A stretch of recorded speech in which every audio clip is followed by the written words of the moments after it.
Bon, bienvenue tout le monde. Alors, on va passer 1 heure ensemble pour parler d'hypnose ericksonienne et de Milton Erickson. Déjà, est-ce qu'il y a quelqu'un ici qui a jamais entendu parler de Milton Erickson, peut-être? Pour qui ça parle pas trop en tout cas. Personne? Un petit peu là-bas?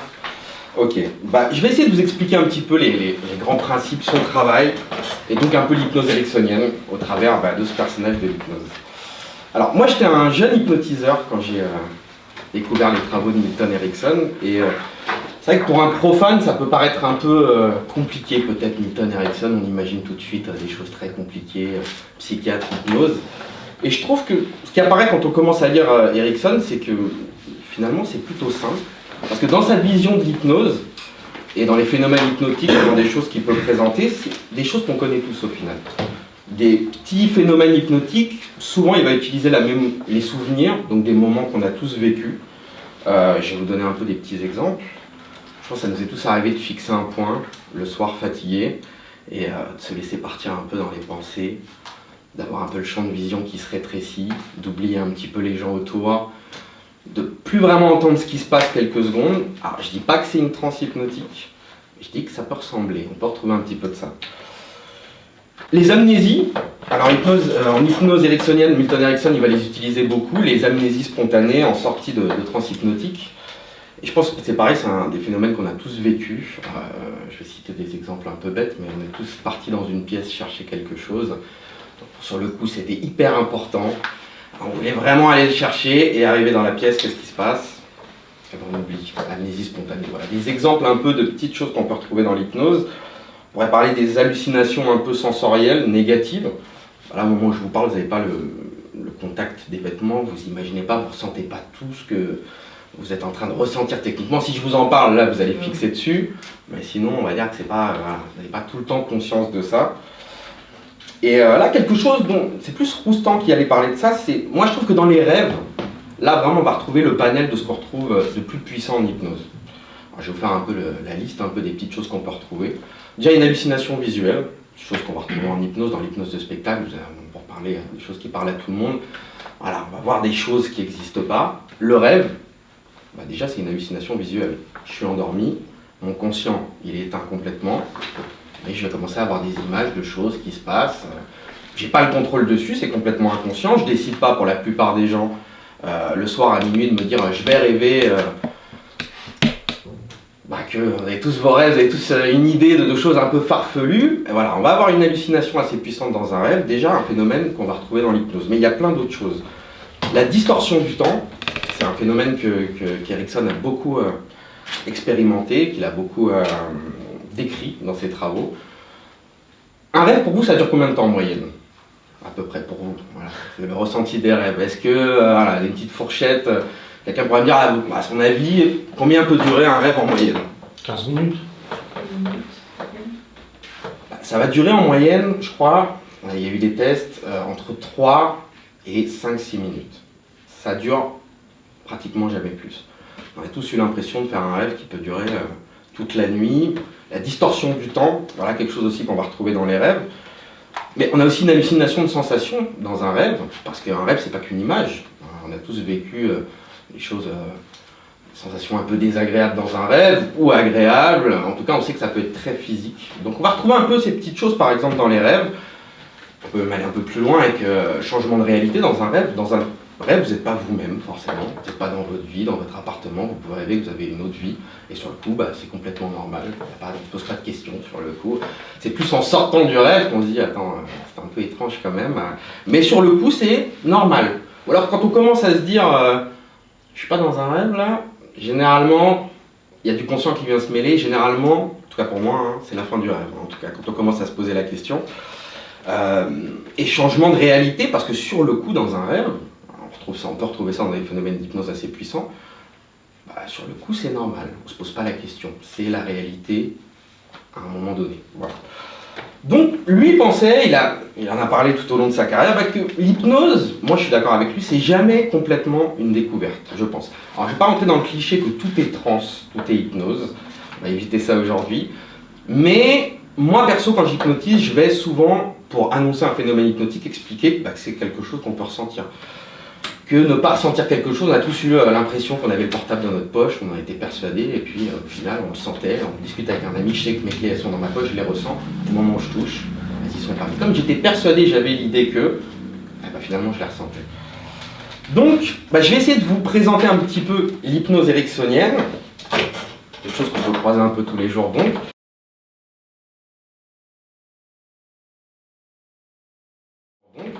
Et je vais d'abord vous parler, le centre ça va être Milton Erickson, cette personne. Parce que pour essayer de comprendre sa façon de voir l'hypnose, je me suis aussi intéressé au personnage et on va essayer un peu de... Je vais essayer de vous expliquer un peu le contexte, qui il était, pour qu'on puisse se faire une meilleure idée un peu de son travail. Alors, Erickson, pour vous donner un petit peu le contexte historique, il est né en 1901, il est mort en 1980, c'était un Américain. Il est né dans le Nevada, donc a priori milieu plutôt rural, dans une ferme. C'était pas une lignée de grands psychiatres, c'était pas trop son domaine à la base. Et dès sa naissance, c'est quelqu'un qui va avoir des grosses particularités. Donc dans sa chair, j'allais dire, lui-même, en tant que personne, il avait de réelles différences avec les autres enfants dans sa jeunesse. C'était, sans doute qu'ils le savent, je vois de la couleur violet, donc j'y pense tout de suite. C'était un daltonien, mais assez avancé. C'est-à-dire que la seule couleur qu'il pouvait visualiser, c'était le violet. Alors comme ça, on peut se dire, bon, ok. Sauf que, voilà, c'est déjà, il faut imaginer un enfant qui voit que la couleur violet. Dans l'apprentissage, dans le contact avec les autres, il y a quand même une vraie différence tout de suite, quoi. Donc déjà, il n'avait pas la même grille de lecture que tout le monde. Il était complètement amusical.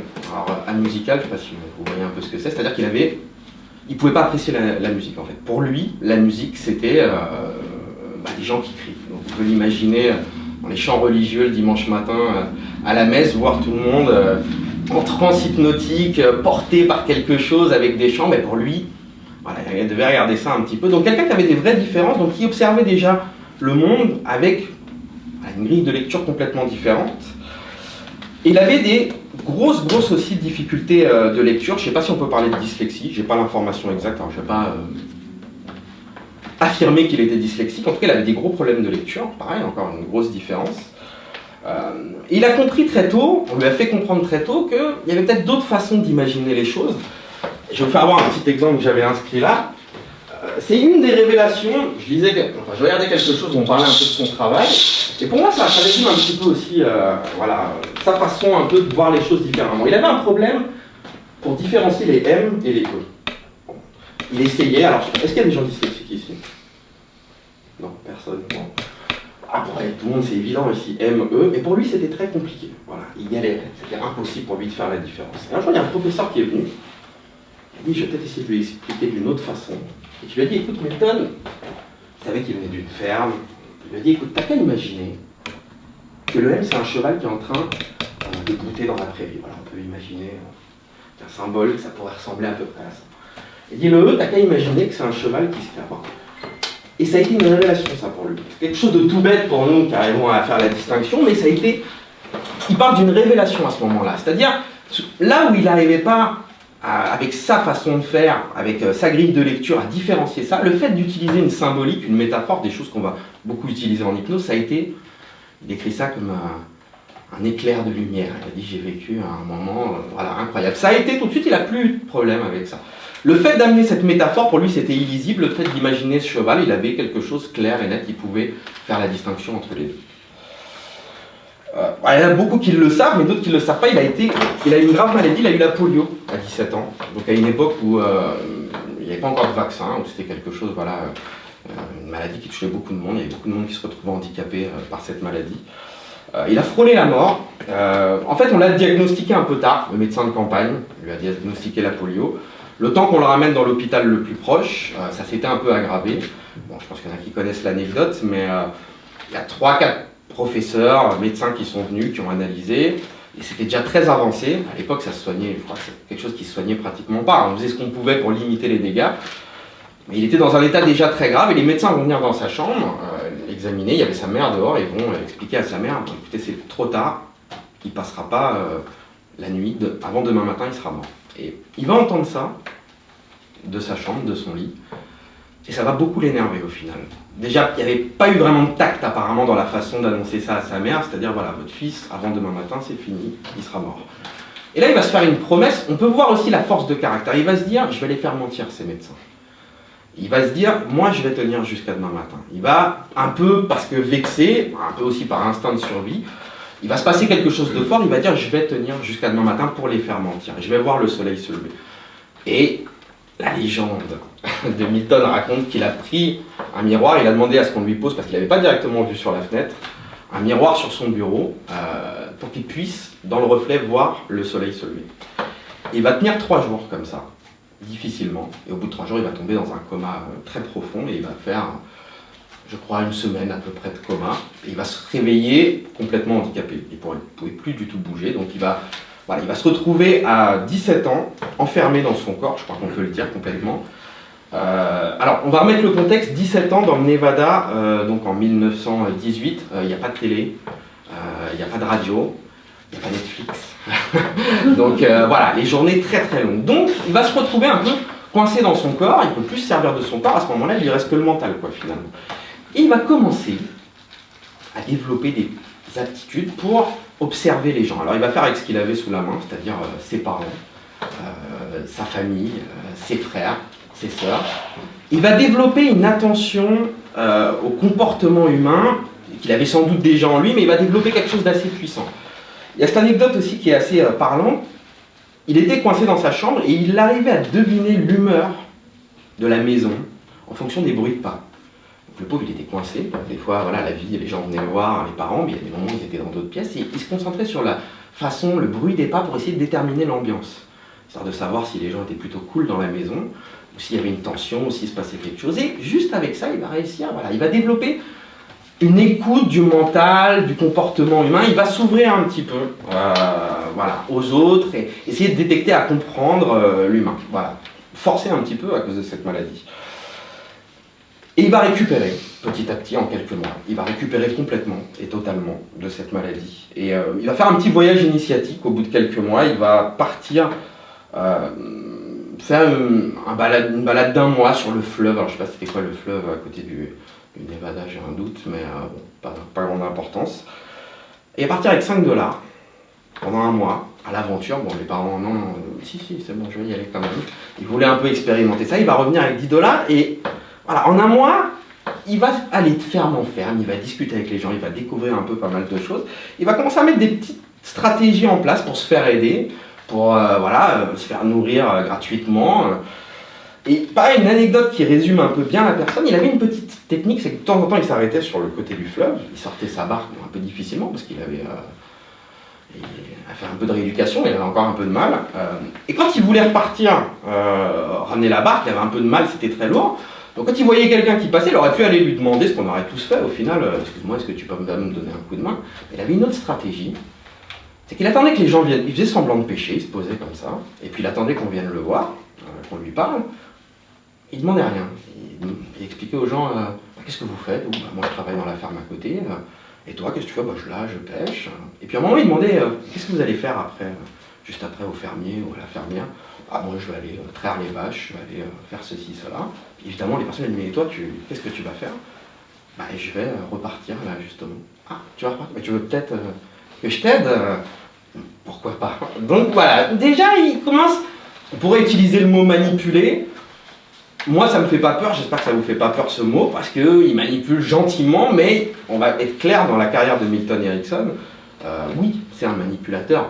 Alors, il est du bon côté de la force, donc il l'a utilisé pour des choses positives, mais clairement, je vais en parler juste après, c'était quelqu'un qui amenait les gens là où il voulait, en laissant des fois l'impression qu'ils avaient le choix. Là, c'est le parfait exemple. Voilà. Je t'ai pas proposé, c'est toi qui es venu me proposer. Alors, je sais pas s'il y en a qui ont des notions de mentalisme ici, mais en mentalisme, c'est des choses qu'on connaît. Engagement, on va laisser un peu, on va laisser, faire en sorte que la personne nous propose. Donc, des choses qu'il met en place, un petit malin. Le petit Erickson, il n'y a pas de doute là-dessus. Alors, en 1923, il s'intéresse à la psychologie, il va rentrer dans l'université du Wisconsin et il va se retrouver dans la classe d'un grand psychologue de l'époque, Clark Hull, spécialisé dans l'hypnose. Et là, il va avoir la révélation, il va comprendre que ça, c'est fait pour lui. Mais tout de suite, il va marquer une différence avec les autres. Alors, pour ceux qui n'ont pas trop de notions en hypnose, à l'époque, l'hypnose, c'est quelque chose de très carré. En gros, j'ai un protocole d'hypnose. Je ne vais pas sortir la théorie du pendule, mais je pense qu'il y avait des choses comme ça. Je t'hypnotise, on a tous la même technique, je te prends, je t'hypnotise. Ça marche pas. Si ça marche pas, allez, je réessaye une deuxième fois. Si je suis vraiment patient, je réessaye une troisième fois. À la troisième fois, en gros, tu n'es pas hypnotisable. Et son professeur de l'époque, il met en place justement des protocoles standards où on hypnotise les gens de la même façon, avec le même timbre de voix, et on ne prend pas en compte les différences des gens. Et ça, à l'époque, c'est la règle. Donc, on voit qu'on a un jeune étudiant qui est face à une sommité, il faut comprendre un peu le contexte. Il est là, son prof, ça doit être la star un peu de l'université. Et tout de suite, il a 22 ans. Il dit, moi, je ne suis pas complètement d'accord. Je pense qu'il faut peut-être faire autrement. Et bon, c'est un peu compliqué pour lui déjà de s'opposer à son professeur, qui était une éminence à l'époque. Donc, petit à petit, il va prendre les gens qui n'étaient pas hypnotisables, et puis il va essayer d'autres choses. Il va dire, peut-être qu'il faut changer le ton de la voix, peut-être qu'il faut utiliser une autre façon. Et bon, il va en parler souvent dans ses travaux avec un peu une façon de chambrer son prof. Ce monsieur, déclaré complètement hypnotisable, était en fait un très très très bon sujet en hypnose. Il suffisait juste d'utiliser d'autres techniques. Donc déjà là, en fait, juste en faisant ça, il va révolutionner complètement l'hypnose. Il va amener l'idée, tout le monde est hypnotisable. Moi, je suis persuadé que tout le monde est hypnotisable, mais tout le monde n'est pas hypnotisable sur la même façon. De la même façon, pardon. Que ce soit sur des questions de temps, que ce soit sur des questions d'intonation de la voix, de technique d'hypnose. Et même, j'allais dire quelque chose, on peut le retrouver dans ses nombreux écrits, en fonction du statut social. Il en parle souvent. On n'hypnotise pas pareil un bourgeois qu'un fermier. Clairement, il va l'expliquer comme ça. Et je pense qu'il a complètement raison. Donc il va s'opposer avec son professeur, ça va amener un peu des petites frictions. Mais il va être soutenu par des autres professeurs de l'université, et petit à petit, il va rentrer un petit peu dans le monde de l'hypnose. On va commencer à s'intéresser à lui. On va voir qu'il propose des choses intéressantes. Je vais parler de quelque chose, on parle souvent de Milton Erickson, on pense tout de suite thérapie, on pense tout de suite souvent, le stéréotype de l'hypnose ericksonienne serait peut-être une hypnose douce. Des fois, il y a ce petit stéréotype un peu, serait, voilà, pas tellement en fait. Au final, c'est plutôt hard au final au niveau de l'hypnose quand on connaît bien ce qu'il pouvait faire.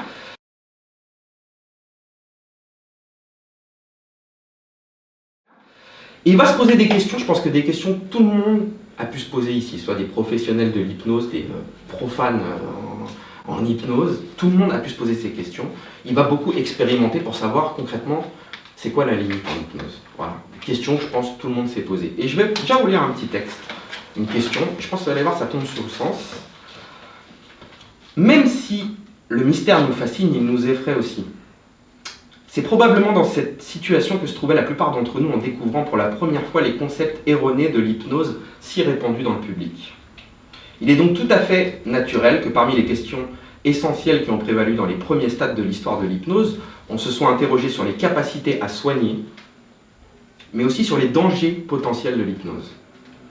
Aujourd'hui encore, le spécialiste comme le profane s'interroge à propos d'un éventuel usage préjudiciable de l'hypnose. Je pense qu'on s'est tous posé la question ici. Qu'est-ce qui se passe si je demande à quelqu'un en hypnose d'aller tuer quelqu'un, d'aller voler quelqu'un, de sauter d'un toit? Voilà. Moi, ça ne me semble pas absurde, je pense que c'est normal de se poser la question.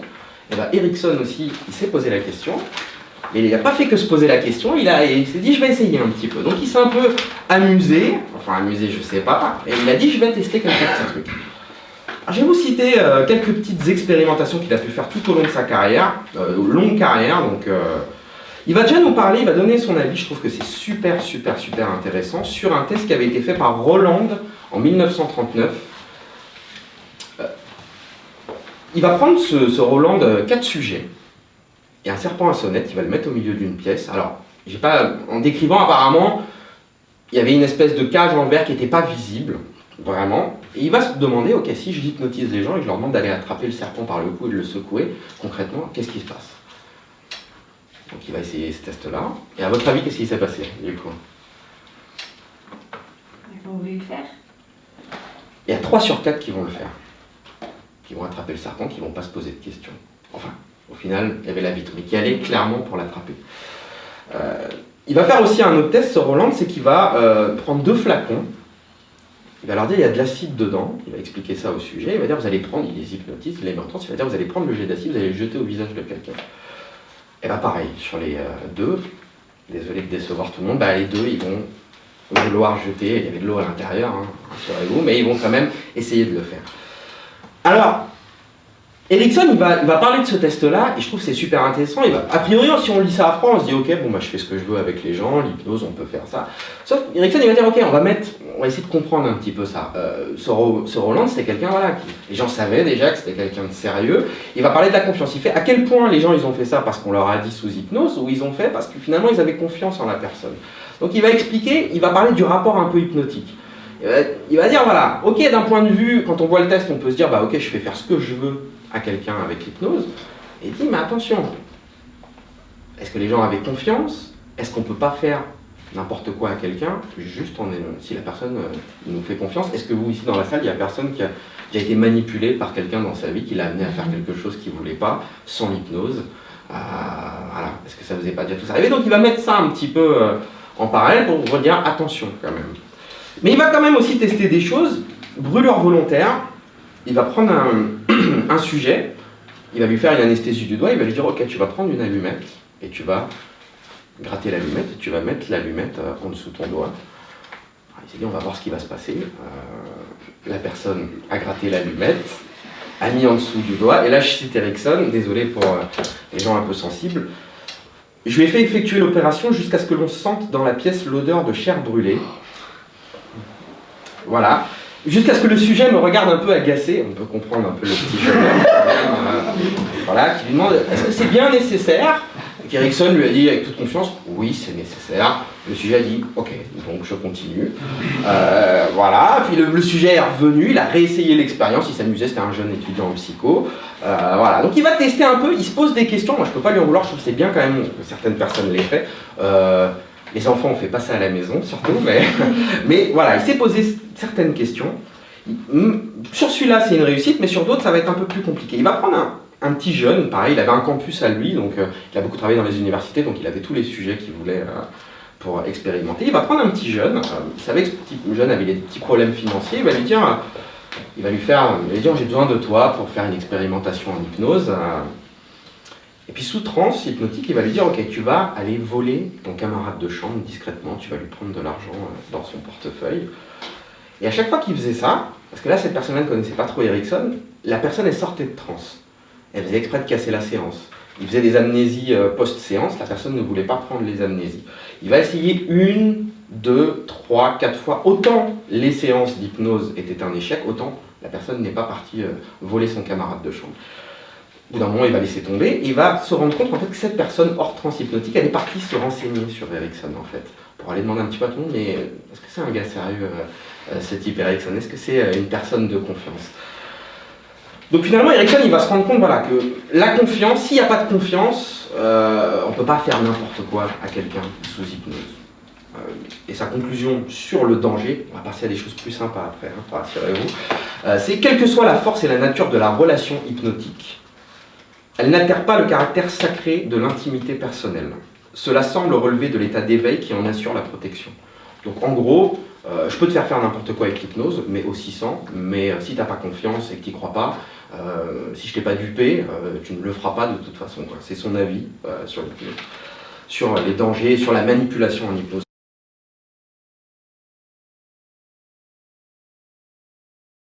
Alors il va tester après pas mal de choses. Des choses plus intéressantes, ça voilà, on peut se poser la question. Étant daltonien, il va se poser la question si on peut créer des cécités de couleurs chez les gens, en fait. Donc si on peut recréer un daltonisme complet chez quelqu'un par expérimentation. Donc il va tester ça, il va voir que oui, c'est possible. Je pense qu'en faisant ça, il voulait savoir si, ce qui peut le moins peut le plus, est-ce qu'on peut redonner la vision des couleurs à des daltoniens? Est-ce que c'est juste mental? Est-ce qu'on peut jouer là-dessus ou pas? Et il va tester d'autres petites choses qui pourraient paraître anecdotiques, mais qui pour moi en disent beaucoup sur l'hypnose. Est-ce que quelqu'un sait ce que c'est le nystagmus optocinétique?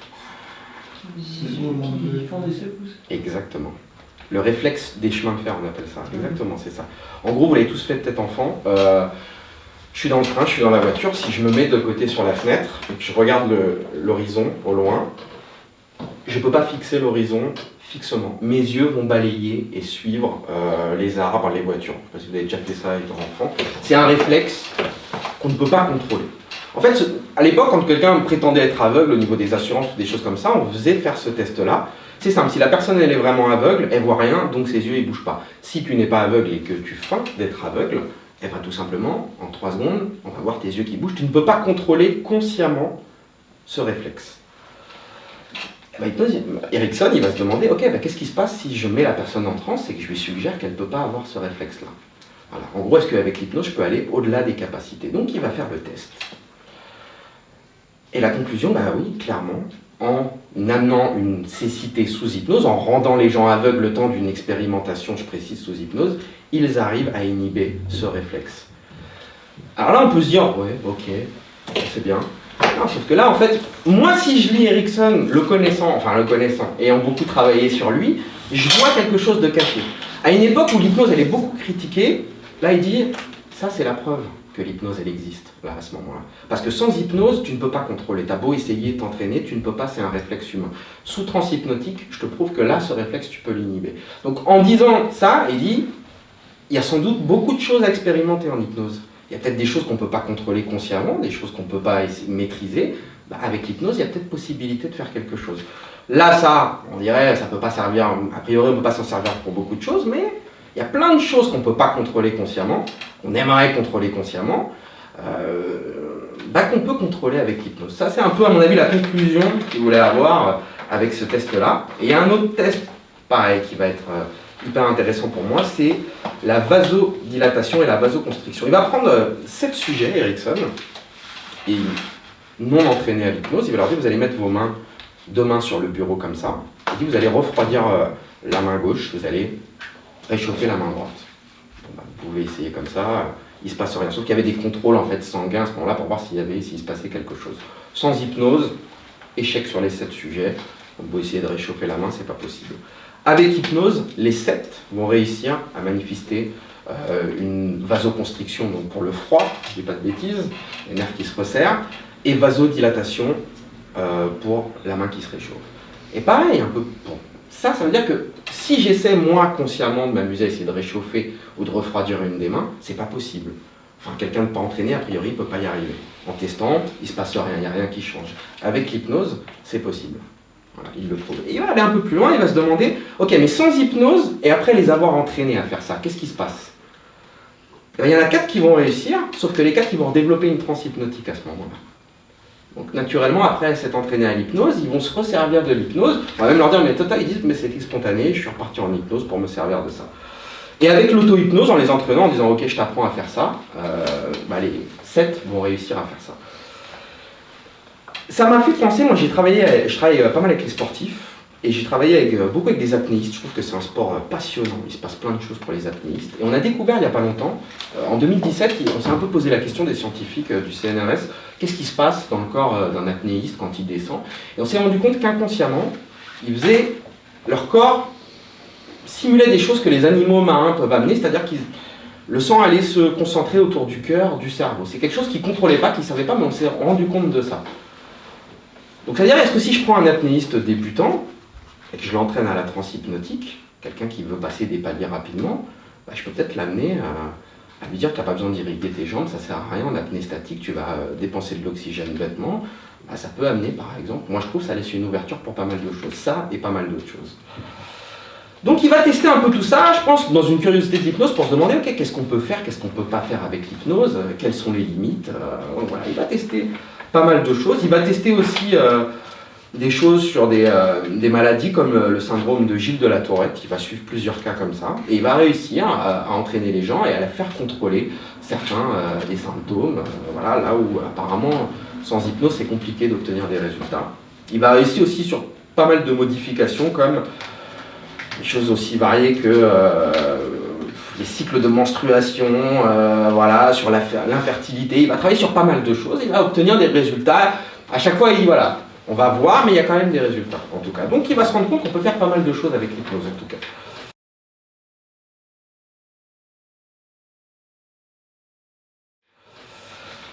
Je vais vous parler un petit peu des techniques de langage que pouvait utiliser Erikson. par exemple, le double lien. Qui ne connaît pas du tout ce que c'est qu'un double lien, par exemple? Ok. Si je te demande, est-ce que tu préfères faire l'exercice? On va faire un petit truc. Est-ce que tu préfères le faire debout ou assis? Comme tu veux.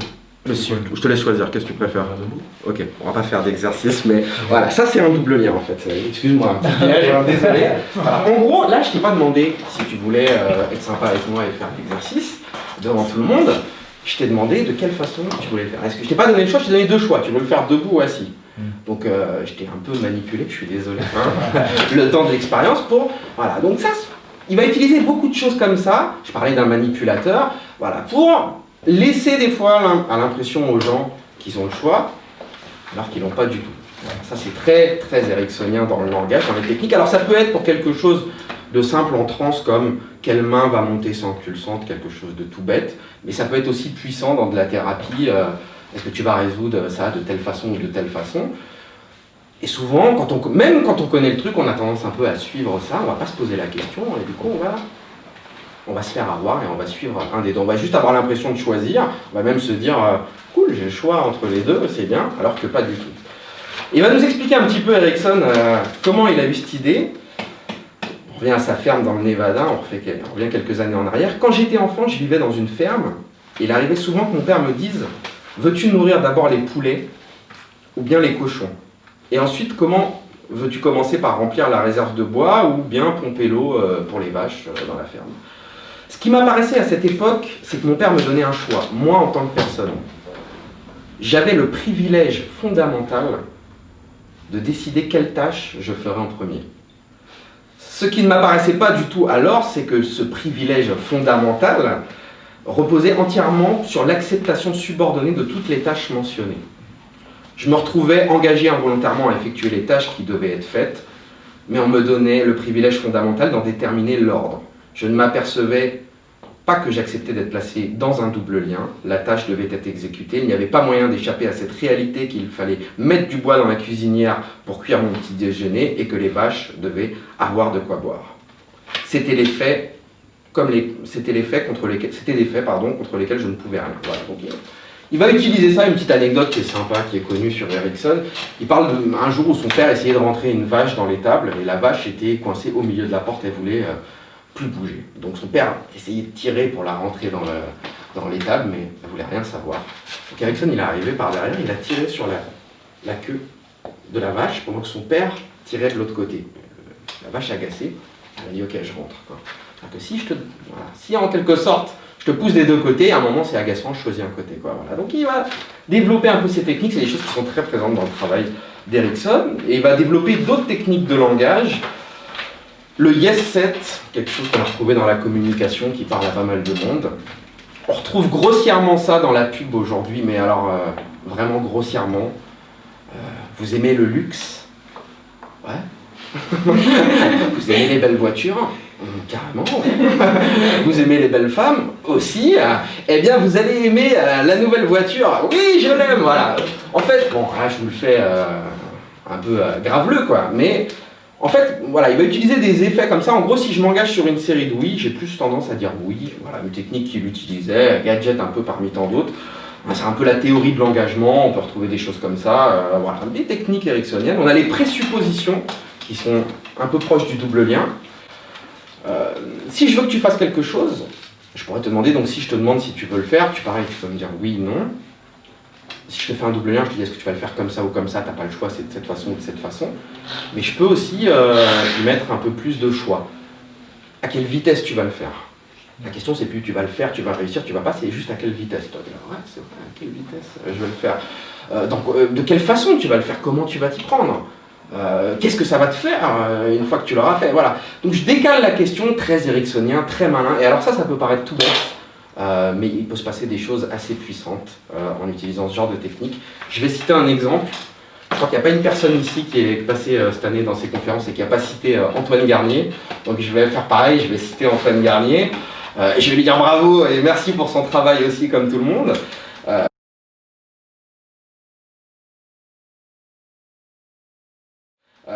un jour, moi j'étais en formation avec Antoine Garnet, et il me dit, on parle de ses présuppositions, et il me dit, mais tu sais, avec une phrase, tu peux faire partir quelqu'un en transe super puissante. Je dis, ok, vas-y, explique-moi. Il me dit, à froid, tu prends quelqu'un, tu lui demandes, à ton avis, à quelle vitesse tes yeux vont se fermer, et à quelle vitesse tu vas partir dans une transe ultra profonde. Et il me dit, et t'attends. Ouais, je lui dis, ok, Antoine. J'y crois pas une seconde. Il me demande. Et puis il se trouve que l'après-midi, je vais hypnotiser dans la rue, au centre Pompidou, là où il y a pas mal d'hypnos qui se réunissent. J'ai des amis qui hypnotisaient, je sortais de formation, je teste quelques petits trucs. Et puis à un moment, j'ai quelqu'un qui arrive, un petit couple, et il y a un garçon qui me dit, excuse-moi, il me voyait hypnotiser, donc il était un peu quand même conditionné, je dis pas. Il me dit, excuse-moi, tu peux m'hypnotiser, s'il te plaît? Là, je repense à Antoine. Et je lui dis, bien sûr. Et je lui dis, à ton avis, à quelle vitesse tes yeux vont se fermer pour partir en transe très profonde? Et là, Antoine m'avait dit, le plus dur, dans ces cas-là, c'est que tu dis rien, t'attends. Parce que c'est pas automatique comme phénomène. Donc là, je le regarde, il me dit, j'attends. Il me dit, bah, je sais pas. Moi, je le regarde comme ça, sûr de moi, alors que dans ma tête, je dis, ça va jamais marcher, c'est même pas la peine. Puis j'attends. Et puis, ce qui est marrant, c'est de voir ce qui se passe dans la tête des gens à ce moment-là. Au début, c'est je sais pas. Puis après, c'est je suis censé faire un truc là, en fait, du coup, parce que moi je le regardais comme ça sur. Voilà, bien sûr. Et petit à petit, je vois quand même que son état il change un peu. Fixation du regard, je me sers de ça pour la fixation d'un point, je le fixe avec mon grand regard fascinateur dans les yeux. Et technique un peu, pas triche, mais pantomime, c'est-à-dire qu'à un moment, je vois bien qu'il commence à fatiguer à force de me regarder dans les yeux, donc je l'accompagne un petit peu. Je vais lui montrer un petit peu ce qu'il faut faire, je suis pas méchant quand même, je vais l'aider un petit peu, quoi. Donc je vais commencer à cligner des yeux comme ça, puis lui, il va mimer un peu ce que je fais. Et le gars va partir en transe complète comme ça, on va faire une séance où derrière, il n'y avait plus rien à faire, tout était fait, quoi. Donc on peut se dire, oui, ces petites techniques de langage et son gadget, sauf qu'en fait, là où certains s'embêtent avec des longues phrases en hypnose, dans cette phrase, il se passe plein de choses. À ton avis, pas moi, hein, c'est toi, à ton avis, combien de temps ça va mettre pour que tu partes en transe? Et là, il faut 20 ou 30 secondes pour que la personne elle analyse. Et en même temps qu'elle analyse, elle prend la suggestion, voilà, il se passe des trucs. Donc ces techniques, elles sont hyper puissantes. À ma connaissance, avant Erickson, pas que personne n'avait utilisé des choses assez fines. Moi, je compare Erickson au niveau du langage, des techniques, un peu à l'invention du scalpel dans la chirurgie, quoi. Avant, c'était un peu... voilà, on y allait un peu lourd, et puis voilà, ensuite, il y a eu une certaine finesse, et Erickson, il est arrivé un peu avec ses techniques. Donc,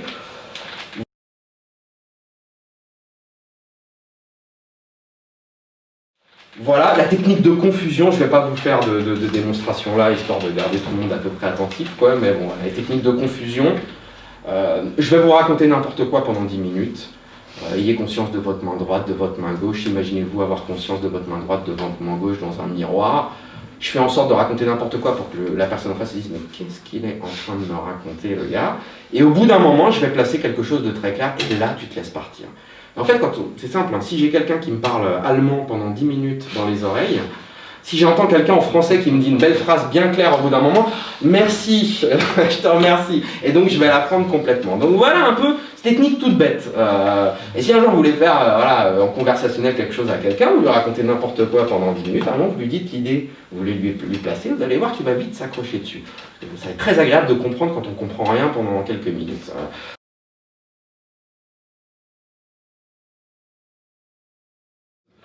Une personne qui était venue voir Erickson, un charpentier qui s'était malheureusement coupé les 3 doigts, ceux-là, du milieu. Donc il était un peu embêté comme charpentier pour tenir son marteau après. Donc il va venir voir Erickson et il va lui demander qu'est-ce que je vais pouvoir faire maintenant pour gagner ma vie. La main droite en plus évidemment, sur la main droite dans ces cas-là, c'est celle de laquelle on se sert. Comment vais-je pouvoir maintenant tenir un marteau? La première chose, et il va lui répondre, la première chose à faire, là où moi, franchement, j'aurais essayé de lui apprendre des techniques sous hypnose, d'essayer d'avancer l'apprentissage, et bien lui, il va lui dire autre chose, il va lui dire la première chose à faire, vous allez apprendre à serrer la main aux personnes que vous ne connaissez pas, en les regardant dans les yeux, sans qu'elles s'aperçoivent que vous avez 3 doigts en moins. Et alors là, pour moi, on est complètement dans Erickson. Alors, il raconte ensuite que la personne a appris, en effet, à serrer la main aux autres, sans qu'elle se rende compte qu'il lui manquait des doigts. Il a appris comment appliquer exactement la bonne pression nécessaire avec son pouce, sa paume et le petit doigt, si bien que les autres ne réalisaient pas qu'il manquait quelque chose. Cela étant acquis, son inconscient sut automatiquement comment tenir un marteau. Ce n'est pas une chose que l'on explique à qui que ce soit. En fait, en gros, j'aurais perdu mon temps à essayer de lui expliquer comment il pouvait tenir un marteau comme ça. Et là, il y a une petite réflexion derrière avec le padawan d'Erickson, Rossi, et ce qui est super intéressante aussi, parce que non, comme ça, c'est pas très clair, on peut se demander, bon, ok, où il veut en venir, oui, mais pourquoi il ne lui a pas demandé directement. Erickson va dire, donner aux patients des options prépare le terrain à une recherche interne et à une résolution créative des problèmes. Là aussi, on est vraiment sur l'esprit ericksonien. Et Rossi va lui dire, Rossi qui comprenait bien, peut-être même mieux qu'Erickson, ce qu'il faisait, vous n'avez pas dit au charpentier qu'il devait tenir le marteau précisément de telle ou telle manière, en appliquant la pression ici et là d'une manière déterminée. Il n'aurait pas pu apprendre de cette façon. L'effort conscient pour apprendre votre façon aurait interféré avec sa propre manière inconsciente d'apprendre à faire face à son handicap personnel. Vous lui avez simplement donné, c'est la partie la plus importante, vous lui avez simplement donné une tâche destinée à stimuler ses aptitudes internes et à résoudre les problèmes. Il y a un peu dans l'esprit ericksonien, il y a un peu ça. C'est-à-dire si je veux trop quelque chose consciemment, c'est mon moyen de gagner ma vie. Je suis charpentier, je me coupe, c'est terrible pour moi. Il n'y a pas que l'enjeu de me servir d'un marteau, je gagne ma vie avec ça. Il faut absolument que je tienne le marteau. Donc si je veux trop, moi c'est comme ça que je l'interprète en tout cas, si je veux trop apprendre à faire ça, mon conscient va venir gêner les capacités inconscientes. Je pense qu'il y a un petit peu de ça. Donc en gros, peut-être en détournant l'attention sur autre chose, je sais pas absolument de réapprendre à tenir le marteau, j'essaie d'apprendre à serrer la main aux gens sans qu'ils s'en rendent compte. Je suis plus fixé sur cet objectif de regagner ma vie, de pouvoir devenir un bon charpentier, je suis juste fixé sur le fait de serrer la main aux gens sans qu'ils se rendent compte de ça, sauf qu'en fait en faisant ça, j'ai déjà fait 90% du travail. J'expliquais que moi je bosse avec les sportifs, je pourrais faire la comparaison avec ça. J'ai souvent des sportifs qui viennent me voir, à 90% c'est je suis un tueur à l'entraînement. Je dis tueur parce que je bosse beaucoup avec les sports de combat, ce genre de choses, judo, boxe, MMA, ce genre de choses, des sports durs. Et même dans d'autres sports, il y a souvent le classique, je suis un tueur à l'entraînement. À l'entraînement, je suis super bon, j'ai pas de pression, je suis libéré un peu de tout, je peux apprendre tranquillement, j'ai pas de pression, de choses. Quand j'arrive le jour de la compétition, j'ai l'impression de tout oublier, j'ai l'impression d'être... voilà, et je me retrouve à paniquer complètement. Et en gros, je sais faire, je suis un bon combattant à l'entraînement, ou je suis un bon judoka à l'entraînement, mais quand il y a la pression, quand il faut absolument consciemment, quand l'objectif est là, je ne sais plus faire, je perds mes apprentissages inconscients. Donc il y a un peu cette idée-là, moi c'est le travail que je fais dans ce cas-là, c'est en gros leur dire, mais comment tu fais dans ce cas-là pour te préparer? Je me prends la tête, je révise, ou on peut citer la personne qui révise pour les examens, c'est la même chose. Et ceux qui se plantent et qui stressent pour les examens, moi j'en reçois beaucoup, c'est jamais les mauvais élèves. Hein. C'est toujours ceux qui savent par cœur. Et arriver devant le prof, ils ont complètement oublié. Ils veulent absolument réussir. Ils sont ultra motivés, c'est hyper important. Donc je pense qu'une obsession consciente peut venir un peu annihiler les capacités inconscientes. Donc dans ces cas-là, on va laisser faire une partie qui sait faire. Voilà. En gros, tu essaies dans ce cas-là de réviser, de repenser aux choses. Laisse peut-être faire une partie de toi-même qui sait faire, parce qu'à l'entraînement, tu ne te mets pas une certaine pression. Tu es en mode automatique. Donc, voilà. Je retrouve beaucoup ça dans les examens avec les sportifs, le fait d'être trop focalisé. Je veux absolument apprendre à me resservir du marteau. Si je le fais, ça va plus foutre le bordel qu'autre chose. Alors que si j'apprends différemment sur autre chose, libéré d'une certaine pression, je laisse faire une autre partie, bizarrement, là, inconsciemment, ça risque d'aller un peu plus vite. Et ça, je pourrais amener pas mal d'exemples. Mais il y a vraiment cette notion pour moi qui définit un peu le conscient et l'inconscient avec Erickson. Là, c'est un exemple simple, mais il va faire pas mal de choses au cours de sa carrière. La notion de l'inconscient, pour lui, il y a cette notion de capacité qu'on a, en fait, en nous. En gros, et des fois, plus on veut interférer avec des choses qu'on sait faire, plus on vient un peu parasiter les choses.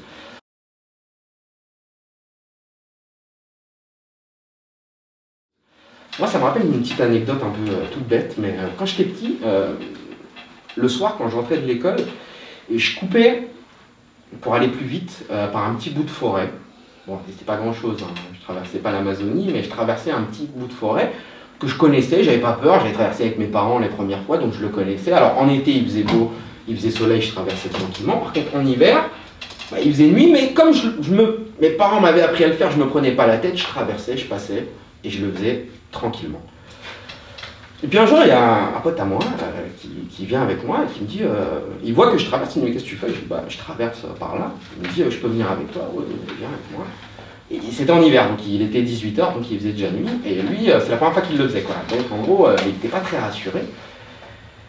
Et il a commencé à me prendre la tête, on va le dire comme ça, à me demander, mais t'es sûr du chemin, hein? Oui, je suis sûr. T'es sûr que tu connais le chemin? Oui, je suis sûr. On va se perdre. Non, on va pas se perdre. T'es sûr? Bah, oui, on s'est perdu en fait. Évidemment, voilà. Il n'y avait pas de portable à l'époque. Il faisait nuit et on a bien été embêtés. On a mis du temps à essayer de se suivre avec la lune. Voilà. Donc quelque chose, une capacité que j'avais, je m'étais jamais questionné, posé la question si j'allais me perdre dans ce chemin. Le jour où j'ai eu quelqu'un à côté de moi qui m'a mis le doute, qui m'a parasité, je me suis paumé. Mais ça, c'est ce qui se passe des fois à l'intérieur d'une seule personne. Le sportif, je parle sportif, mais les examens, c'est la même chose. Il sait faire complètement. Arrivé le jour J, il se pose des questions. À l'intérieur de lui, il y a une petite dissociation, on va pas utiliser des choses compliquées. C'est comme en gros, à l'intérieur de lui, il y a une autre partie qui lui dit, mais t'es sûr que tu sais faire? T'es sûr que tu vas pas te planter quand même? T'es sûr que tu connais? Et pour moi, voilà. Donc il va commencer à conscientiser tout ça, à le rendre trop conscient, et il va venir parasiter. Là aussi, on laisse faire quelque chose d'ancré à l'intérieur. Finalement, des fois, on va dérouler. Pour les sportifs, ils le savent très bien, il y a cet état de zone, de flow, c'est pas l'état où on contrôle, c'est tout le contraire. C'est je suis en pilote automatique, je laisse faire, je suis sur un nuage, je me vois performer. Voilà, j'ai mis 1000 fois un hippon, j'ai pas besoin de l'apprendre, je sais le faire. Donc moi, la personne, elle vient me voir pour un combat, elle va combattre, voilà, je veux pas t'apprendre, je suis ceinture jaune orange en judo, hein, donc je vais pas lui donner des conseils. En judo, je vais lui dire, mais laisse faire une partie de toi. Et c'est bizarre pour eux, parce que souvent, avant les combats, je vais les préparer, je vais leur dire, tu vides, tu laisses faire la partie qui connaît le chemin, et t'inquiète pas, elle va traverser la forêt. Je leur cite souvent cet exemple, mais ça leur parle, parce qu'ils le savent. Celui qui se prend la tête, qui essaie de réfléchir dans un combat, par exemple, je dis ça, là je suis là-dessus parce que j'ai préparé un boxeur là, il y a 2 jours qui a gagné, et donc et c'était un peu l'idée. Et j'ai envoyé cette citation qui disait, il n'y a rien de plus dangereux qu'un boxeur qui est heureux de boxer, qui boxe naturellement, quoi. Voilà, que celui qui se pose des questions, généralement, qui commence à cogiter dans un combat, à conscientiser, qu'est-ce qu'il faut que je fasse, généralement, pour moi ça vient plus mettre le bazar, quoi. Donc la notion de conscient, d'inconscient, on peut avoir ça sous cet exemple de ce charpentier avec la hache.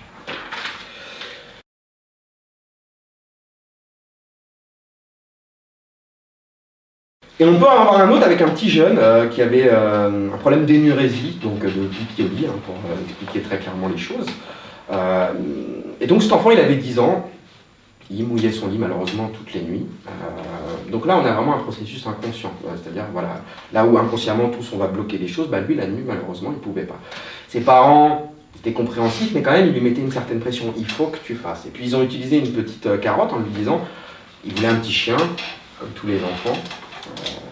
Et donc ils lui ont dit, si tu réussis à te contrôler, à maîtriser ça, on t'offrira ton petit chien. Pas suffi, c'était pas mal, bien tenté quand même. On dit voilà, c'est pas ça le problème, pense au petit chien. Et Erickson, il va se servir de ça. Il va pas du tout lui parler pendant la thérapie de pipi au lit, de bloquer la vessie. Bon, bien que c'est des choses qui marchent bien avec les enfants, les métaphores. Moi, je l'ai fait avec ma fille, on n'y arrivait pas en 2 jours. On a bloqué le robinet mentalement, c'est des choses qui peuvent. Elle était beaucoup plus petite, mais ça peut être super efficace. Mais là, on a un enfant de 10 ans, donc qui cogite un peu, peut-être que les métaphores un peu simples, ça marche pas. Il va se fixer sur le chien, mais complètement. Ils vont même pas parler de cette histoire de pipi au lit. Donc on va laisser le conscient oublier, on n'est pas là pour ça. Il va lui parler du petit chien. Et tu t'aimerais quelle couleur? Il va le mettre en transe hypnotique, très bon sujet.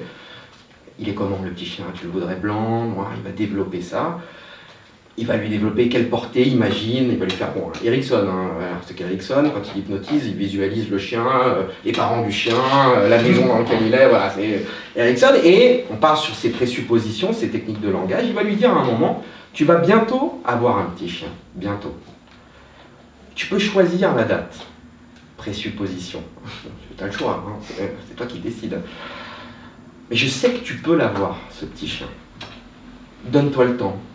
Peut-être 1 semaine, peut-être 2 semaines. Et il y a un matin où tu vas te réveiller, tu vas aller voir tes parents et tu vas leur dire « Ça y est, vous pouvez m'acheter le petit chien ». Il ne va pas évoquer 1 seconde une histoire de pipi, de choses comme ça. Dans les 2 semaines, l'enfant s'est réveillé un matin, il avait réussi à ne pas mouiller son lit. Et il n'est pas venu voir ses parents pour leur dire j'ai pas mouillé mon lit, il va dire j'en veux un blanc avec une tache noire sur l'oreille, et les parents achètent le chien. Et pour moi, il y a beaucoup de l'idée, il y a vraiment l'esprit ericksonien dans ce genre d'exemple. C'est-à-dire qu'on détourne un peu les choses, et on n'arrive pas à l'objectif de la façon, forcément, de laquelle on pensait pouvoir y arriver, en tout cas. Je voulais finir par une petite blague, je veux dire, pour ceux qui ne connaissent pas trop l'hypnose, la prochaine fois que vous êtes, en tout cas au restaurant, et que le serveur il va venir vous proposer de l'eau plate ou de l'eau gazeuse, c'est vrai qu'il faut commander une carafe d'eau, parce qu'il essaie de vous vendre une bouteille en fait. Il essaie pas de vous demander vraiment si vous aimez l'eau plate ou l'eau gazeuse. Et comme moi j'aime bien parler d'hypnose, mais je trouve que c'est marrant 2 secondes, mais que c'est bien d'en faire, je voulais quand même, voilà, je fais un petit résumé d'une petite heure de ce que je pensais un peu d'Erickson, de certaines de ses techniques, mais je voulais savoir est-ce qu'il y aurait quelqu'un ici qui aurait envie d'être hypnotisé, qui a jamais été hypnotisé, qui a déjà été hypnotisé, qui aurait envie. Ok, est-ce que tu as très envie? Nelson, tu veux? Allez, c'est parti.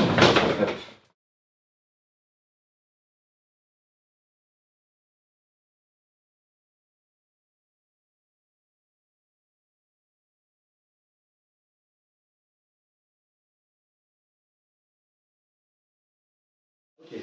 Nelson, bon, on se connaît, mais je t'ai jamais hypnotisé, c'est vrai. Est-ce que toi, tu t'es déjà fait hypnotiser? Non, jamais. Non. Qu'est-ce que c'est pour toi, du coup, l'hypnose ou la transe hypnotique? Qu'est-ce que, à ton avis, quoi, ce serait quoi ta vision de c'est un changement d'état. Un changement d'état? Un changement d'état, et puis je reprendrai un petit peu les termes qu'on avait vus la dernière fois avec Monsieur Finel. Voilà. Ok. Ou c'est une question de confiance, quoi. Ok, je pense que c'est une bonne chose, la confiance. Bon, comme on se connaît, est-ce que tu as confiance en moi? Un peu. Ou tu t'as pas confiance comme tu me connais, justement, c'est ça. Ok. Erickson, il pensait, je t'ai dit, que l'état d'hypnose, du moins on peut peut-être y passer, ou que c'est. Moi, je pense aussi que c'est quelque chose qu'on connaît, du moins qu'on a pu déjà traverser.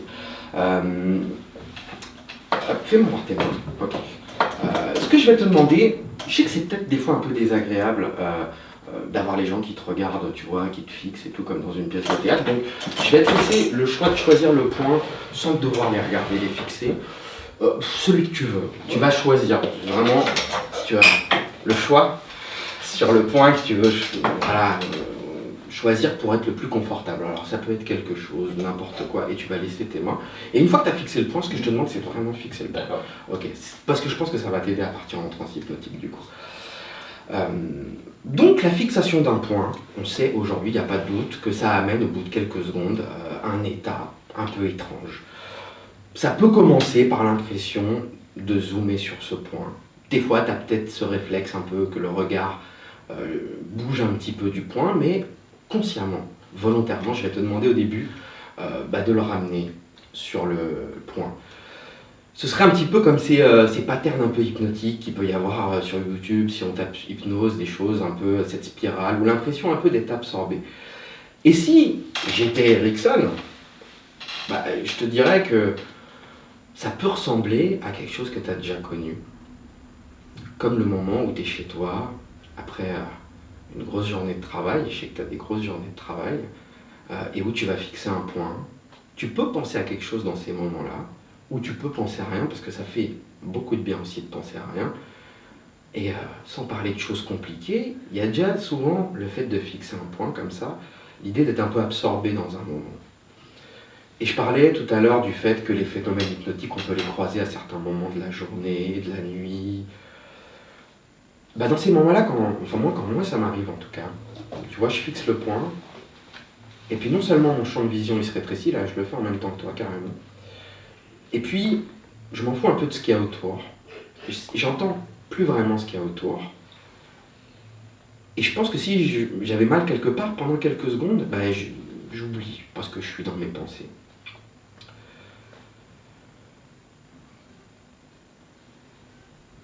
Et comme on n'est pas dans du conscient et que je veux pas que tu fasses quelque chose, je veux que tu laisses faire quelque chose, tu vas continuer à fixer ce point surtout. Je vais réécarter juste les mains un petit peu, tu fixes ce point, c'est comme si c'était de plus en plus confortable. Ok, top. De le regarder ce point. Et à un moment donné, et c'est pas moi qui vais te dire le moment, tu vas laisser tes deux mains se rapprocher toutes seules. Et ça va être juste agréable. Et en fait, dans ce moment-là, tu n'as ni à bloquer, ni à faire semblant. J'ai pas besoin. Ni pour me faire plaisir, ni parce que c'est filmé. Ça, on s'en fout complètement. La seule chose que je voudrais, c'est que tu t'arrêtes au moment où tu as vraiment l'impression de tenir une boule en verre. Donc c'est l'impression de s'arrêter quand les mains englobent vraiment une boule en verre, toujours en fixant ce point. Et je peux te promettre quelque chose aujourd'hui, je trouve que c'est important, tu as parlé de confiance et je suis bien d'accord avec toi. Ce qu'on va faire là, je veux que ce soit quelque chose de sympa, même si c'est puissant, ce ne sera pas de la thérapie, et les gens n'auront pas besoin de savoir ce que tu as vécu après. Parce que ça te regarde, toi, c'est quelque chose de bien à toi en tout cas. Et je veux que ce soit ça. Donc les mains elles vont s'arrêter, c'est pas Nelson qui arrête les mains, c'est les mains qui s'arrêtent toutes seules quand elles ont l'impression d'englober une boule en verre, en cristal, quelque chose comme ça. Et le poing, ça aide. Et tu peux ressentir tes yeux, où tu n'as pas besoin finalement. Avant que je te le dise, tu ne ressentais pas le corps qui était sur le tabouret. Alors tu peux le ressentir ou tu n'as pas besoin de le ressentir, ça n'a pas d'importance en fait. L'important c'est le point. On pourrait entendre les bruits de pas à la chaise au-dessus, mais on n'a même plus besoin d'y prêter attention.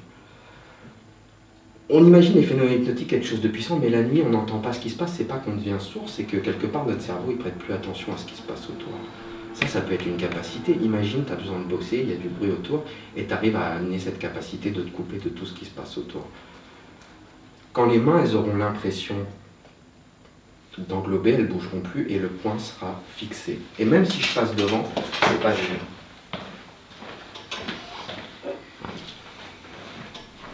Et je vais même t'aider, je vais être sympa. Je veux que tu te rappelles cette sensation quand je la mets sur le bout des doigts.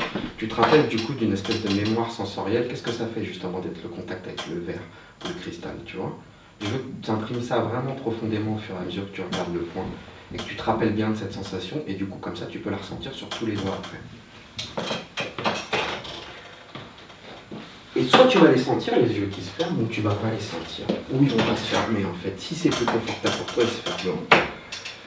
Et si, moi aussi, je tenais une boule de cristal comme toi, comme ça, si je voulais voir quelque chose, et si je voulais que tu vives un moment cool en hypnose pour ta première, ce serait que, soit les yeux ouverts, soit les yeux fermés, il y ait le plus beau souvenir de ton enfance qui ressurgisse. Et j'utilise pas le mot ressurgir par hasard. Ça veut pas dire, Nelson, tu vas chercher ton souvenir. Parce que qu'est-ce qui se passe si j'ai oublié le nom de quelqu'un et je suis là avec mon pote, putain, comment il s'appelle? Plus je cherche, plus comme un savon, ça s'en va. Par contre, quand je suis parti faire autre chose, ok, là ça remonte. La notion de choses que je consciente que je vais chercher, mais c'est pas ce que je demande. Est-ce que ce serait pas plus beau en plus, au fur et à mesure que tu fixes ce point, de laisser le souvenir ressurgir naturellement? C'est-à-dire, j'ai pas été chercher, mais... Et est-ce que ce serait pas encore plus beau si c'est un souvenir que tu avais oublié ou qui, finalement, c'était pas le souvenir qui te serait venu en tête si je t'avais demandé d'aller chercher un souvenir? Des fois, c'est plus confortable, les yeux fermés, d'halluciner quelque chose. Donc, si ça doit au 5e, 6e, déjà, ils sont très lourds là. Si à un moment, tu veux les laisser se fermer naturellement, ou tu veux les accompagner, ou t'attendre qu'ils se ferment, si ça te permet de visualiser ce souvenir, eh ben, je pense que tu auras le droit de le faire en tout cas. Et une image c'est bien, mais une émotion c'est pas mal aussi. Un contexte c'est pas mal. Et plus on tient cette boule de cristal, plus en fixant ce point, le souvenir peut apparaître, et peut-être qu'au moment où tu vas fermer les yeux, ou peut-être pas, tu vas pouvoir le vivre, le voir de plus en plus, ce souvenir. On parle souvent d'hypnose rapide, et je ne suis pas sûr que l'hypnose, ça doit forcément être quelque chose de rapide, d'instantané, de gadget. Ça se met en place au fur et à mesure, et on n'est pas choqué pour rêver de façon puissante de prendre 10 minutes, 5 minutes, 10 minutes pour s'endormir, de laisser le temps que les choses se mettent en place. Alors moi, ça ne me choquerait pas qu'il te faille ça aussi pour commencer à imaginer. Et au début, ça part d'un point, et une hallucination, c'est pas ah ça y est, je vois tout. C'est, ok, mon idée, le souvenir, je commence à le laisser ressurgir. Je sais pas, il y avait ci, il y avait ça. Et puis peut-être qu'en fermant les yeux, je m'en rappellerai un peu plus. Et on a appelé notre... le truc qu'on organise Deeper Hypnose, bah, c'était un petit hommage à Milton Erickson, parce que souvent, quand Milton Erickson il hypnotisait, il disait que tu vas aller en hypnose, deeper and deeper and deeper. C'est-à-dire que de plus en plus profondément au fur et à mesure. Il n'y a rien à faire, il y a juste à laisser faire quelque chose. C'est comme si il n'y avait même plus besoin de se rendre compte que tout le monde est autour.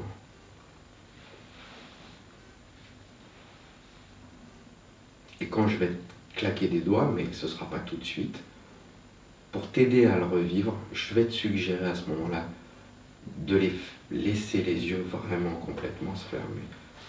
Mais s'il reste ouvert, c'est que vraiment, je pense que ton inconscient, il aura décidé que c'est comme ça qu'il verra le souvenir de façon la plus puissante. Mais s'il pense que les yeux fermés, c'est plus confortable, à ce moment-là, il y aura juste peut-être à l'accompagner un petit peu. Mais je laisse le temps que ça se mette en place. De plus en plus profondément. On oublie les gens qu'il y a autour, on oublie le jour, on oublie le mois. Dans un moment où tu as peut-être besoin de ça, qui sait te couper un petit peu de tout ça, on revient à quelque chose de simple. Et si on avait la chance, quand on fixe un point comme ça le soir, de pouvoir récupérer des souvenirs. Il y a les gens qui sont stressés de se rappeler de ce moment enfant, où il s'était passé ci, ça, qu'est-ce que ça pouvait amener comme émotion, quelque chose, en tant qu'adulte c'est pas grand chose, mais enfant c'était quelque chose de puissant. C'est tellement puissant que c'était resté profondément ancré à l'intérieur de toi. Et tu pouvais le revivre complètement à partir de maintenant. Et de plus en plus vivant ce souvenir. Et un rêve, il commence pas par une image fixe, c'est une forme, un objet, puis peut-être qu'il prend des couleurs. Il n'y a plus besoin, il n'y a plus personne de toute façon. Je veux que tu ressentes. Finalement, si un rêve, c'est une modification de la réalité, si j'étais persuadé à ce moment-là que c'était la réalité, alors je veux que tu sois persuadé qu'il n'y a plus que toi et moi maintenant dans cette pièce. Pour que tu vives ça de façon incroyable. Et puis en plus, on se trouve qu'on se connaît un petit peu, et que l'enfance, peut-être en ce moment, ça évoque quelque chose de spécial pour toi.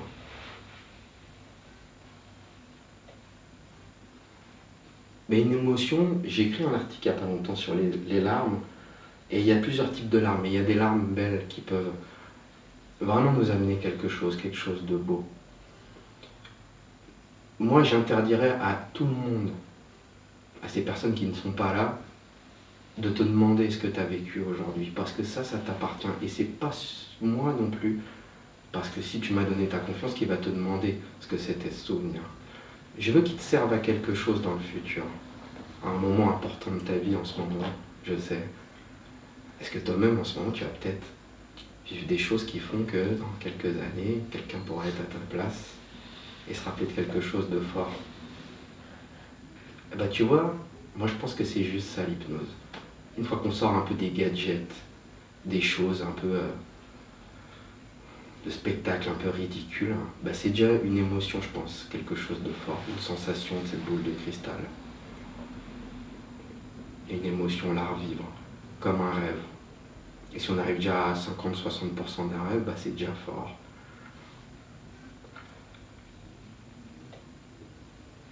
Quand on est enfant, les choses elles sont plus simples. Il n'y a pas de facture, il n'y a pas de ça. L'émotion elle est belle, on vit les choses, on est innocent.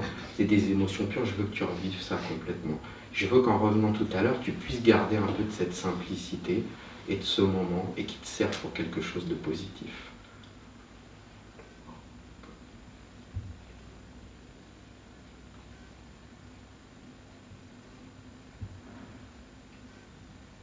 Et on est bien, n'est-ce pas, dans un moment hors du temps. Ça fait quoi? Ça pourrait faire 10 secondes, peut-être pas 10 secondes, 1 minute. Ça peut peut-être faire 5 minutes. Ça pourrait faire un quart d'heure. Je crois que ça pourrait faire 25 ou 30 minutes qu'on est dans cet état. Toi et moi, parce que j'y suis avec toi. Et ça n'a pas vraiment d'importance.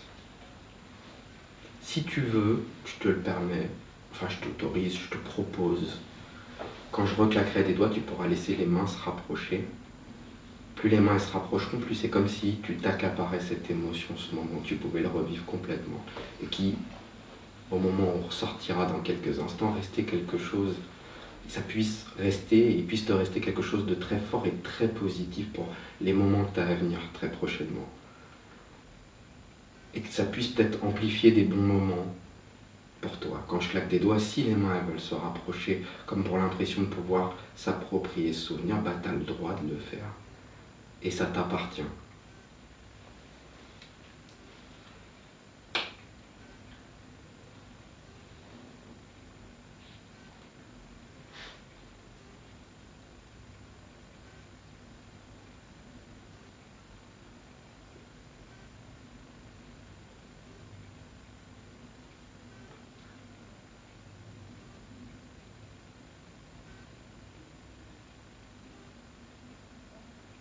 Et à ce moment-là, tu seras, quand les mains se toucheront, mais tu seras bien, mais tellement, tellement, tellement bien,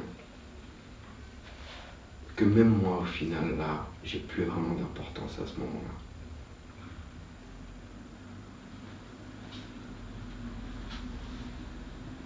Il y a certains moments dans la vie qu'on ne va pas oublier. Et je pense que là, ce que tu es en train de vivre, c'est quelque chose que tu n'oublieras pas et qui pourra te servir. Et je veux que tu saches, Nelson, que le jour où tu auras besoin, pendant que tu seras en train de bosser, ou que tu seras en train de vivre un moment, tu auras le besoin de te couper de tout ce qui se passe autour, bah, c'est quelque chose que tu peux faire. Je voudrais que le jour où tu as un problème et que tu te prennes la tête dessus, je voudrais que tu t'autorises à dire, si je laissais une partie de moi qui connaît le chemin, le faire à ma place. Je veux pas que tu me fasses confiance à 100%, je veux que tu essayes un jour. Voir ce que ça fait quand on laisse une partie qu'on ne contrôle pas gérer les choses à notre place. Et de ne pas saturer l'esprit par je dois. Ok, je dois faire ça, je mets ça en suspens, je vais voir si ça va se faire. Alors dans un instant, je vais compter de 1 à 10, on va remonter. Et je demanderai aux gens qui reviendront au fur et à mesure que je recompterai de ne pas t'embêter en revenant, de te laisser, de ne pas te poser 10 000 questions, de te laisser tranquillement et de t'en poser quand ils auront envie ou quand tu auras envie d'en parler. Mais je demande vraiment à tout le monde de ne pas, de pas embêter Nelson après. Alors je compte de 1 à 10, plus je remonte, plus on est bien. Tu laisses ça, puis tu peux laisser ce qui doit être laissé à l'intérieur. Tu remontes avec ce que tu as envie de ramener. Au chiffre 1, 2, 3, 4, c'est les sensations du corps qui peuvent revenir. 5, le bruit de ma chaise, les bruits autour. 6, comme quand on revient un peu le matin, comme on revient dans son corps un peu. 7, on sait qu'il y a du monde autour. 8, tout ça se diffuse à l'intérieur. 9, pratiquement complètement revenu. Et quand je donne le dernier chiffre, c'est juste le signe que tu peux décider le moment où tu voudras sortir de ça. Ça peut être 10 secondes, 20 secondes, 1 minute. C'est toi qui décides. Par contre, quand tu reviens, tu es au top pour toute la soirée, pour tous les jours. Semaines à venir, surtout pour les choses importantes qui vont arriver. 10.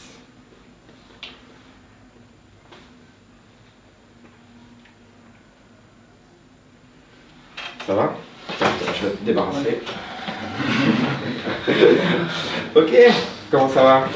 Écoute, ça va? Tu vas bien? Bien, Ok. Ok, bah écoute, je te laisse te réinstaller quand tu veux. Ok, bon, je trouve que c'est toujours bien de faire voir un peu à quoi ça ressemble, un peu l'hypnose quand même. Bon, on a fait ça de rien. Voilà un petit peu ce que je voulais vous proposer ce soir. J'ai balayé pas mal de choses. Erickson, il faut une vie pour en parler, pour expérimenter ses travaux. Donc je prétends pas avoir résumé sa carrière, ni avoir tout compris au travail de ce grand monsieur, mais peut-être d'avoir permis aux gens qui connaissent pas ou qui connaissent, peut-être d'attirer leur attention sur ma façon en tout cas de voir et d'envisager l'hypnose et le travail de ce très grand monsieur de l'hypnose qui a, j'ai envie de remercier pour ce qu'il a fait à la discipline, parce qu'il a consacré sa vie à l'hypnose. Je dirais que je ne vais pas citer les choses sur lesquelles j'étais un peu moins ok avec lui, parce que ça serait un peu prétentieux. Mais franchement, à 99,5%, c'est du pur génie pour moi. Et pour les gens qui n'ont jamais lu Erikson, qui sont hors hypnose, qui me regardent à la caméra, ou les gens qui sont dans d'autres domaines super sympas aussi, bah, je vous encourage à lire Erikson, c'est hyper lisible. C'est-à-dire que des fois je lis des choses qui veulent rien dire, de gens ils ont pas, voilà, et ça n'a aucun sens. On lit Erikson, c'est limpide du début à la fin. Moi je n'étais pas un grand lecteur avant de m'y mettre. Bon, il y a peut-être des fois il faut relire un peu quand même, hein, c'est vrai, bon. Mais bon quand même, je trouve que quand même il utilise des mots, voilà, je trouve que c'est quand même assez clair. Voilà. Je vous remercie à tous de votre attention, du temps que vous m'avez accordé. J'étais très content de vous recevoir, c'est quelque chose sur lequel j'ai beaucoup travaillé pour essayer de condenser les 3000 pages que je me suis pris ces dernières années. Et puis bah, à l'occasion de vous revoir sur un autre projet tous. Et puis bah, c'est tout pour moi. Merci.